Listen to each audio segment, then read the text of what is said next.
The search page is where you can look up transactions by date, payee, reference, account, category, and so much more. Basically, any combination of these criteria. Now, if you remember anything about a transaction, you can enter that information in one of the search fields, and the software will automatically pull those transactions that match that data. So let me show you what this looks like. So to get to the search feature, I go to the accounting screen and then select search on my toolbar. And now from here, I can search by any of the criteria here on the left. And so for example, let's say I want to pull up my last payment made to Jimmy's Lawn Care real fast. I can just search Jimmy as payee contains, and then I'll select search. And there we go. I have that transaction for Jimmy's Lawn Care right here. If you double click a transaction, it'll actually pull up the entire transaction. And if you haven't already reconciled this transaction, you can actually go and edit right here on the fly, which is super handy. I can see everything from the notes to the memo to the reference, you name it.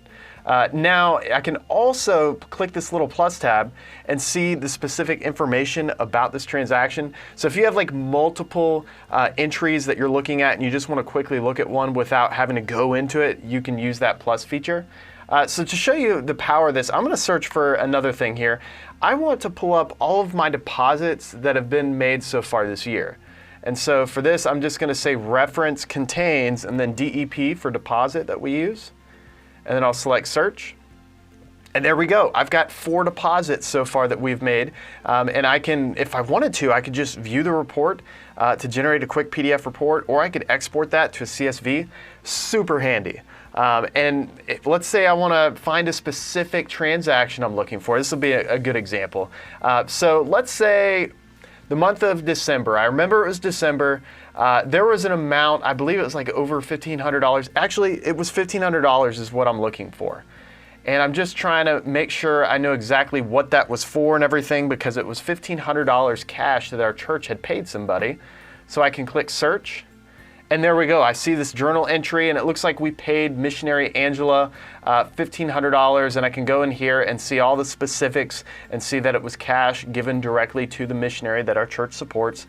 So it's just such a great feature, being able to search your transactions and to pull up that information. I have a feeling as you start using it, you'll wonder how you lived without it. So that's it for searching transactions. If you need help, click the help button on the top of the screen, and from there you can also check out our user guide or just reach out to our support team to get help. And I recommend checking out our Facebook group. If you're on Facebook, we have a phenomenal Facebook group of ChurchTrac users just like yourself there. Just such a great opportunity to connect with other ChurchTrac users and learn more about the software. Well, I have some receipts that I need to look up for our treasurer, so till next time, see ya.